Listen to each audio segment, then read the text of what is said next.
All right, so this is Todd Atkins. I'm here with Miguel Iterati and Mike Davis of the Lights Out podcast, and today we're going to discuss the gambling controversy in the UFC and kind of get into that. Now, Mike, I know you're a promoter. Miguel, a longtime matchmaker. Maybe I'll let Mike go first as a promoter. Kind of give your take on how that can affect a promotion and some things like that. Well, the first and foremost, Miguel lives in Costa Rica right now. Actually, has worked with some of the main people that set odds for fights, and his understanding of this topic goes way beyond anybody whose opinions you've heard of so far. So I'm going to go with mine, and Miguel's going to obviously hit a grand slam. So in essence, with the promotion, as promotion, your biggest thing is you need to, whatever fights that you have set, you need them to hit the cage. It's super important. The issue that I see with the UFC is like the TJ Dillashaw and maybe the recent issue with James Krause's gym is that a lot of times these guys need that payday, and if they're hurt, they're going to miss an extended period of time to where this payday kind of carries them through that period in order for them to get another bounce back fight in the UFC. But taking a year off with no payday, it kind of all goes right back down to the UFC pay system again. That's a pretty big problem. I believe it starts and begins with the pay structure. Miguel, please just napalm everybody that's ever given an opinion on this topic. No, it is highly complicated, and the one thing I can say as a firm statement is that this is much, much bigger than James Krause. The bottom line is, you mentioned TJ Dillashaw. How many people knew in his inner circle that his shoulder was blown out, that he was going in to lose that fight? An entire gym. How do you prevent them from betting on the fight when they know something like that?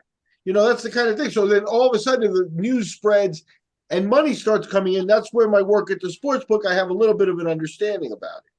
So what happens is this: you have many different size sports books, but they all have a reasonable expectation. UFC's been around taking bets for more than a decade now, right? So they take bets on UFC rather for more than a decade in general. So what they do is, this is a UFC fight night, a preliminary fight. That they have an average expectation of how much action that fight will take. $2,000 total, $3,000 total, whatever it is that they have to cover, that's there. As soon as that's double, triple, or it's going over that limit, whatever it is, it could be a very low limit for some of the prelims. This was a prelim fight. But once it's gone double, triple over there, at that sports book, you set off a flag. And they may stop your bet, and they may not honor your bet. They may refund your money. They may do that. Now, if you set that alarm off at several sports books, they do know each other. There is communication there. And at the end of the day, the odds are placed on this by only a handful of people. To my knowledge, the ones that are well-known are Nick Kalikas, who has a show out there, and I used to work with him. And then his competitor is sort of Joey Odessa. Those are the two that are the names that are known for this thing. There may be others, but the other part of this is that most of the general sportsbook, the smaller ones, copy their lines from these guys. They go out and they copy them. So then they don't really have anyone in-house who really knows the sport that well. In general, there are some sportsbook, like the one I worked with. Well, they had me, and the boss was actually extremely, extremely knowledgeable. One of the people pushing at the forefront of getting this legalized for gambling. You know what I mean? This sport into the gambling world, rather. But so we understood the sport, but others don't. So when they see this type of action, they don't even know what to do. Then they may call other people and stuff like that. So they get onto it, and they can put a stop to it very quickly. Now, the news I saw was that there was pervasive betting coming in 4 hours before. Now, pervasive betting to me, if you have a fight with a $3,000 limit and it got to $10,000, believe me, most of the books can cover that. But is it setting off an alarm elsewhere? How much money was really involved? The other interesting aspect of this to me is that, James Krause is the name that everyone knows, and he's been public. He has a little business with, people that subscribe to get his ideas for bets and stuff like that. Betting's legal in 30 states and DC nowadays. So, you can't knock him for that. The other aspect of this is, what if his opponent got word of it? What if his opponent was in on the information, because I believe you're talking about a Russian or Eastern European, and those people are heavy bettors. This is why Hamza Chimaev is on the radar already, and why all those guys do. They are social media entities in their area that command a lot of power, and as we know from the people that back Hamzat and Khabib and those guys, they come with money. So did action come in on who? From who? Yet another aspect of this is, if they're betting on a sports book online that's an offshore sports book, there's no way the U.S. government is even going to know how much was out there. But because there are now legal sports books in 30 states and D.C. in the country, there is regulatory bodies in the United States that watch over that, and they could launch an investigation on this and try to determine some things. So in many ways, it's a black eye, and in many ways, it's a problem getting scrutiny to the sport from people that you don't want scrutinizing your sport. So, Miguel, you mentioned two names, Nick Likas and Joey Odessa. What percentage of the odds that people see online come from those two sources, in your opinion? I've been outside of the business in that angle for about 5 years, but even as recently as about 5 to 8 years ago, they were the two guys. That's it. I don't recall a third, like there wasn't a third name that I knew, and I was in the business. So there may be other guys, more amateur guys, or a guy in a sports book who dabbles and sets his own lines and stuff. But as far as like the guys selling lines to sports books or employed by them, I think those are the two, and may still be the two. Right. So with Nick Likas, when Miguel says setting lines and selling the lines, Nick comes up with the lines, sells them to the other sports book. Miguel also stated that there's other people that might play with it. They kind of tweak Kalikas's odds. Nick Kalikas is the person that's really the corner of who sets the odds for the entire industry. He really is a leader. He's also got a fantastic podcast. You can watch it on Fight Pass as well, on the UFC Fight Pass. But Nick Kalikas is the real deal. In order to do that job properly, you have to be an insider. And he's an insider. So you do get information from people in the business. That information about the shoulder is something that somebody could confine in a bookmaker, so that to get it's all politics, right? To get his favor and stuff like that, and to help him out. Maybe we'll get help later. Anyway, he's a powerful, shadowy figure, and I don't mean shadowy in a negative way. He's very upfront and honest, but it is powerful when he calls, trying to find out information, because he's trying to find out about lines. He's trying to find out in order to set the lines, and he's trying to find out across the board. When you got to set lines for 13 fights, and even experts on the sport now look at a UFC's card and go, "Who are those guys?" You know what I mean? Yeah. So the amount of work that goes into what he does is very, very extensive, and then it's a full-time job. When there's a sports book that may have him on. And both Joey and him have been employed by sports books at some point. They may still be, but they were employed by it. And then from there's the politicking of, hey, these guys just steal the lines, or, these guys actually work with people inside. Again, it's all politics. But those guys have been said. Go ahead. All right. So James Krause, for instance, we would consider him an MMA insider. He's got Glory MMA. It's a super camp, and we can all agree on that. Every single major camp has got a gambler in it that makes money either with information or uses that information in order to place bets. Joey Odessa and Phil Baroni, they go way back. Phil Baroni was over at AKA. I know those two used to talk on an almost daily basis. What the conversations took place, who knows? But we all know AKA's got a brutal team where guys were coming into fights injured quite often. And Phil was there. Like, Phil based himself out of there. So that's the sport, man. It is what it is. Yeah, there's a lot to it. James Krause has probably in some form already been made an example of. He'll be made more of an example of if this goes further. But that's what it'll be. It'll be that he is, vocal and really not that powerful. He may have made some money. How much money could he really have? If these sports books, even the American sports books, are not, they don't want to pay out. If you hit big $80,000 on one fight, they're going to put hoops around it. You know, you got to take out 10,000 at a time, or keep it in there. You got to bet it, or whatever. You got whatever. They don't just pay out like that very, very easily. One of the ways they do that is by having a relationship with somebody like James. James is an insider, would know the people at the sports book, have an account. The accounts get pretty big. But again, when they say pervasive, I don't know how much pervasive action is that we're all talking about it. I think that hints more at foreign money coming in.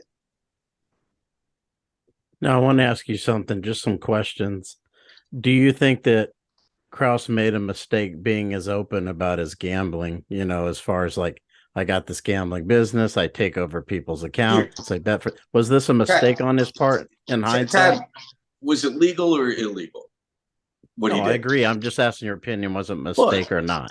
I think, to be honest with you, I think the problem there is that it will be against the rules and regulations that govern the sports book he's in. He can't gamble under another person's name. They won't allow it. But Miguel, there are people like football, like people that, hey, you know what, take the 3 points over here or 6 points over there. There are people that sell that information, and you get to kind of, belong to that. What would stop James from having a subscription-based service where he can give that type of information? Nothing. Like I said, he could do that. But the problem is when I'm an existing gambler, I have an account with $5,000, and he's either telling me what to bet or actually going into my account with my sign on and stuff, and then he's breaking all kinds of regulations on there. When he takes over an account, what does that mean? He also admitted to that, which, Todd, I think. And that's a perfect example of something that James may go down for. That is so how can you stop somebody from doing it? Hey, I'm on the road. I just heard this. Go sign into my account and put in a bet for me. It gets a couple $100. Except for, like I said, when each sports book too. This is another interesting situation. Each sports book has people who monitor your styles of gambling and things like that. Believe it or not, and at some point, somebody like James will raise an antenna as a professional gambler, because sports books don't want professional gamblers in their midst. Professional gamblers test it all the time, open an account, but they reveal themselves. They actually know some of them. They keep trying accounts. Oh, that was this guy, that guy, the other thing. But James may be dabbling with getting designated as a professional gambler, in which case, go to the casinos and go do your business there. The online sportsbook prefer not to deal with you. You'll be flagged that way. Maybe James had his own account flagged, and then he had to use other accounts. So if he made the money, where's the payoff come from? They can't send the money to. If I make the money, they can't. Well, send it to Todd. He'll get it to me. No, it has to come to my account. So now, with all those transfers and things that are going on there in the States, with regulations in place where people are watching this stuff, you're towing a dangerous line. People are looking for this, Todd, another person, like another famous sports person that went down, well, didn't go down, his wife did, was Wayne Gretzky. Wayne Gretzky's wife was gambling millions and millions of dollars on hockey games, unbeknownst to her husband. Wayne had no idea that she was doing all those things behind his back, but he corrected it once she got caught. Suffered no issues, no penalty, no ban from hockey. He's still in the Hall of Fame, still doing guest appearances everywhere. Every team has got his jersey with letters and name on the back of it. But his wife had a horrible gambling addiction, of which we hope that she's gotten help for. Yeah, I mean, that's the ridiculous nature of what we're talking about here. James is a target to make an example of, so that there's a facade that something might actually be done. Yeah. But they can't police it. And the Pete Rose example is a perfect example. He was made the scapegoat for everybody else. You mean to tell me that these guys, I'm from New York, and the '86 Mets there was that rumor and that reputation around them that they used to call in bets from the dugout. I don't know if it's true, but back in the day, those are also Hall of Fame players. You know what I mean? They're all in. Only Pete Rose got busted. He's the only one. Come on. It's almost like to set an example for everybody else. Todd, go ahead. Sorry. I want to bring up something you guys haven't touched on. Like I talked to some people, and do you think men are went in there with the intention of winning? Because what I've heard, like, fighters that are on like what we're talking about. People who are on the back end of their career, maybe double digit losses and things like that. The difference between winning and losing financially isn't much, right? They're not getting paid much to win or lose at that point because they're not going to fight for a title. They're not, they're just kind of riding out their UFC careers, as is Minner. Did he go in there with the intention of winning, or do you think he threw the fight? I think that's interesting.